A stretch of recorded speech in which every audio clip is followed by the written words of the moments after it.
Pak Abu Bakar. Bismillahirrahmanirrahim. Assalamualaikum warahmatullahi wabarakatuh.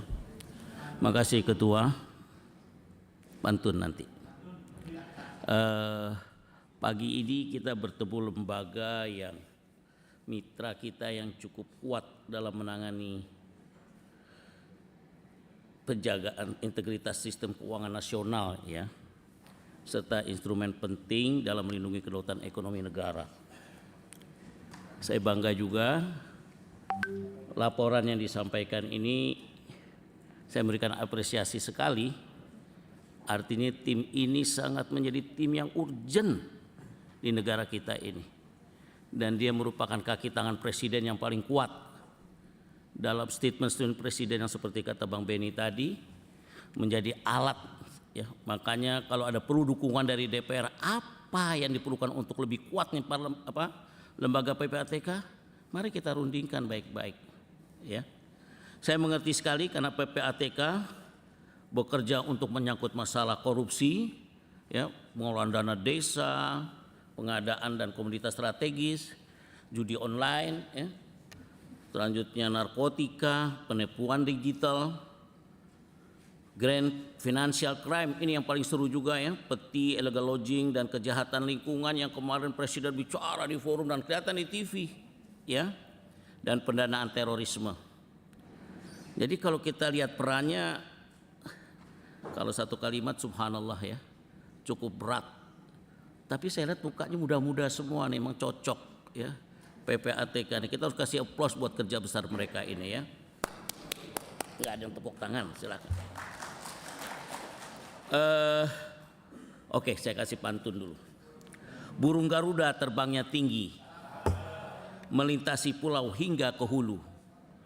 PPATK terus pantau pola transaksi demi Indonesia aman dan semakin maju. Saya kalau lihat pertanyaan sahabat saya tadi Bang Benny, itu dari pertanyaan itu bisa jadi buku tuh saya lihat, ya. Siap-siap aja PPATK menjawab satu persatu dan kita bukukan kalau perlu, ya.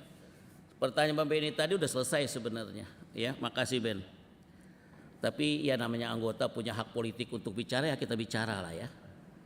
Jadi saya Bang Ivan punya atensi khusus lah, ya, kepada PPATK khususnya masalah judol. Karena dampak langsungnya sangat berasa di masyarakat. Coba aja lihat iklan di TV itu yang keluarga ambil emas suaminya, istrinya tuh, ya, hancur berantakan. Dan judul ini berdampak pada meningkatnya kriminalitas dan juga meningkatnya perceraian. Jadi ternyata judi ini bikin perceraian banyak, ya, bukan bikin kawin lagi, bukan. Jadi saya mengapresiasi lah kinerja PPATK yang setelah bersinergi dengan berbagai pihak sehingga ada penurunan yang signifikan, saya katakan penurunan yang signifikan dari judi online. Jika diperhatikan dari bahan paparan di halaman 10 ini, ya, secara umum perputaran dana judol memang menurun sebesar 20%, ya. 20% menjadi 286,84 triliun. Saya cukup angkat tangan, ya, jempol lah, ya. Dengan demikian Pak Ketua, perlu kita perhatikan ya Pak Habibur Rahman untuk menguatkan lembaga ini. Judol ini masih harus diatensi dengan serius. Karena data yang saya peroleh, angka judol ini masih tetap mendominasi laporan transaksi keuangan mencurigakan, ya, yaitu sebesar 47,49%. Selain itu di halaman 10 dijalankan, ya, ada modus baru yang menonjol seperti penggunaan QRIS, ya, yang meningkat signifikan dibanding setoran bank konvensional. Sekarang ini juga aneh, di beberapa tempat pembelanjaan tuh tidak menerima cash, mintanya QRIS gitu, ya. Saya nggak mengerti, saya beberapa kali punya cash nggak mau diterima sama dia, ya. Nah, jadi ada sekitar 12,3 juta orang deposit judol dengan QRIS dan e-wallet. Ini artinya para bandar selangkah lebih maju dalam memanfaatkan celah digital, ya. Jika kemarin, ya, Pak Ivan, PPATK melakukan pemblokiran rekening dorman, pada situasi ini sejauh mana PPATK telah berkoordinasi dengan Bank Indonesia dan penyedia pembayaran, ya, PJP, untuk merekat transaksi judol dengan kuris tersebut?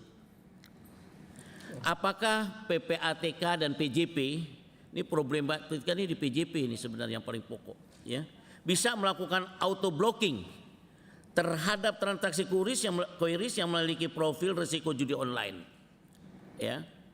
Apakah kita hanya menjadi pemadam kebakaran setelah transaksi terjadi, atau sudah punya sistem yang preemptive lainnya, ya, preemptive lainnya? Jadi nanti tolong dijelaskan. Problem lainnya dari halaman 12, ya, menyebutkan adanya konversi hasil kejahatan termasuk penipuan judi ke aset kripto senilai 1,08 triliun. Mengingat judi online sering terafiliasi dengan jaringan internasional. Nah, bagaimana PPATK memastikan bahwa pembekuan rekening di bank domestik tidak sia-sia karena bandar telah memindahkan dananya ke cold wallet kripto yang sulit dilacak? Ini memang perlu sistem dan teknologi yang canggih, ya, yang mampu melacak perjalanannya, ya. Apakah SDM PPATK sudah dibekali teknologi blockchain trading yang mumpuni, ya? Blockchain tracing ini yang kuat lah. Saya nggak ngerti ini. Kita harus kemana mencari alat-alat ini yang tercanggih, ya, sehingga kita bisa melacak dengan baik. Nah, pada halaman 9 sampai dengan 13 bahan rapat pagi ini dipaparkan tentang penyampaian produk intelijen PPATK ke berbagai bidang selama 2025. Dapat saya simpulkan, PPATK sekarang ini menghasilkan 1.540 produk intelijen keuangan. Jadi memang PPATK ini intelijen, dia intelijen keuangan. Saya nggak tahu di BIN sendiri menjadikan apa PPATK, apakah join atau bagaimana, ya. Saya mendapat informasi bahwa atas produk tersebut tingkat respon balik, ya, feedbacknya dari penyidik mencapai 62,5%. Yang menjadi pertanyaan, feedback ini dalam bentuk apa, ya? Sekedar respon atau kemudian ditindaklanjuti dengan proses penyidikan atau penegakan hukum? Dan berapa banyak LHA yang profitnya mengarah pada korporasi, ya, profilnya kepada korporasi, dan adakah LHA yang profilnya mengarah kepada oknum aparat yang memaking bisnis? Pak Ketua, saya mengusulkan tadi seperti apa Pak Beni ngomong, perlu memang kita memberikan kekuatan, power kepada PPATK ini dengan aturan yang lebih kuat supaya mereka bisa bekerja lebih fleksibel, lebih supel, lebih humble, dan lebih mudah untuk melacak semua itu dan kerjasama dengan semua lembaga hukum. Saya rasa Pak Ketua, ini yang dapat saya sampaikan. Kayu jati diukir dengan mesin, jadi panjangan indah di beranda. Terus kita berantas judi online agar tak hancur masa depan bangsa. Baik, Terima kasih Pak Ketua. Assalamualaikum masukannya warahmatullahi wabarakatuh. Pak Maskot Komisi 3 Habib Abu Bakar Al-Habsyi.